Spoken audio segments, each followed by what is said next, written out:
Hey guys, 5 years ago you probably wouldn't have seen me even thinking about making a video to help anybody else because we're all kind of stuck in our own suffering. And when you're so stuck in your own suffering, right, who else is there but you in your own suffering and that identification that you've found with it. I know we talk a lot about like how we identify ourselves with our suffering and labels and all that, and how do you truly detach yourself from the things that you've been through, right? There's I have some friends that they're always like, oh, I'm the kind of person that's this, or I'm the kind of person that's that, or I'm a person that gets angry easy, or I'm a person that gets annoyed easily, or I get hot easily.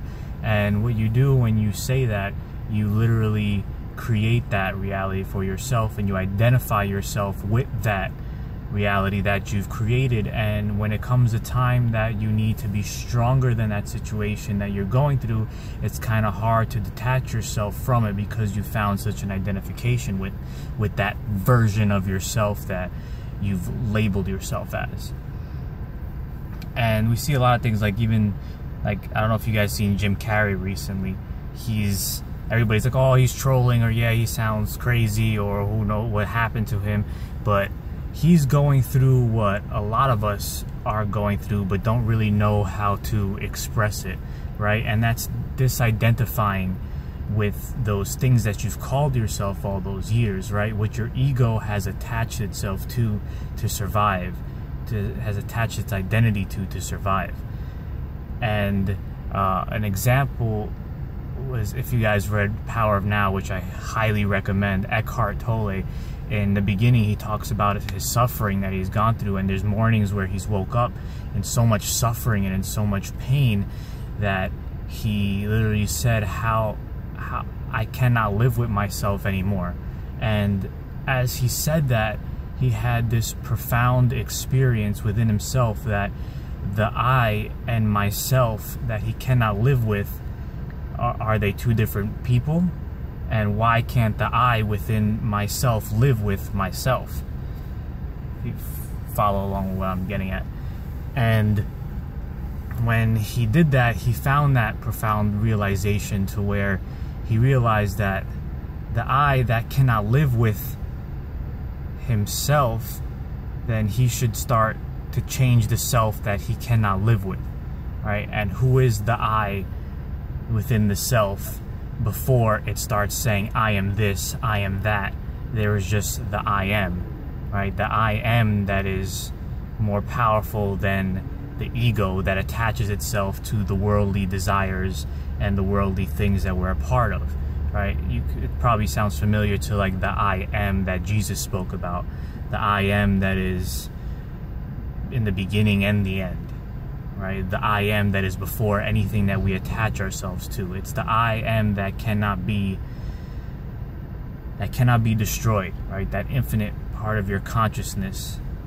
And that's kind of like the stuff that a lot of people are going through right now, that awakening to that realization. And it's a conscious evolution where you become more aware of that inner self within you before it became attached to everything else, before it attached itself to so many things, these relative things that we talked about in our last video, right? The relative happiness and absolute happiness. And we are going through these changes, and we see the changes in the world around us. And I know recently a lot of people, with a lot of like the hurricanes and things that we're going through, a lot of people refer to the Bible and call it the end of times. And I agree with a lot of the things that are coming out of like the prophecies, right? And then they're away like, oh yeah, you have to believe in the Bible because it says this. And you'll know I talk about a lot of spiritual teachers, but I'm still not religious, right? Because it might not make sense to some of you, but I love Jesus, but I can't really stand religion and what it's turned into, right? I love the Buddha, but religion has done something to it to where people, you know, say the word religion and all of a sudden it's like, no, stay away, right? Because, well, all these teachers, right? Jesus wasn't a Christian and Buddha wasn't a Buddhist. They taught this humanistic way of living. And what I was getting to with the Bible was that we talk about revelations a lot, and the Bible's not the only thing that talked about the end of the world, quote unquote, because it's not the end of the world. The world revolves around cycles that are much like cycles of a season, except on a much larger scale. Like the end of winter where things start to die off, then this would represent on a larger scale the end of a cycle that the earth is going through, and where it starts to seem like it's getting gloomy, but we're actually just changing. We're all changing. And that awareness that I was talking about earlier of that true self is the conscious awareness of this evolution that everything's going through, right? We're all not going to the end of the world, but the end of a cycle to where we evolve and we become more conscious of that inner self, that the true self that's always been there, the true self that separated itself from Creator to come down here to expand in the information of experience that we're living here. A lot of things that I may have said may have sound really profound, but I really do recommend looking into it, right? Because the Bhagavad Gita and the Lotus Sutra, they've all talked about the similar end of times, right? The Bible's not the only one that spoke about it. And I would just want to, even though it seems very dark and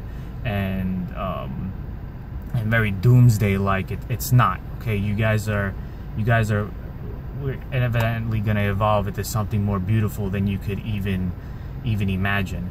Right? And then the Dead Sea Scrolls, I remember something that sticks out to me was they said that the only difference between us and angels is that the angels remembered that they're angels.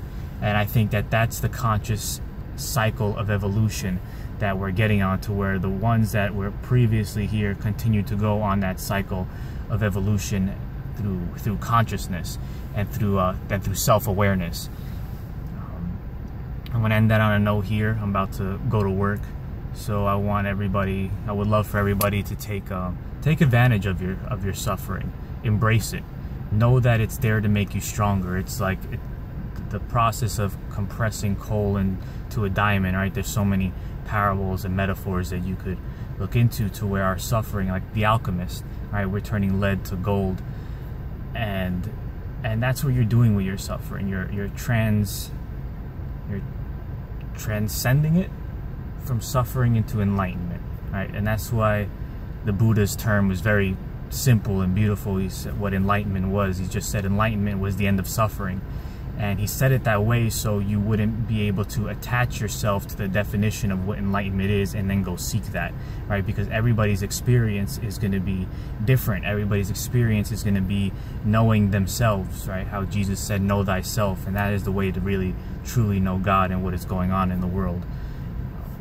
Well, anyway, guys, I'll leave you on that note. Like I said with Ho'oponopono, I want to say I love you. I'm sorry. Please forgive me and thank you. And everybody have a blessed day.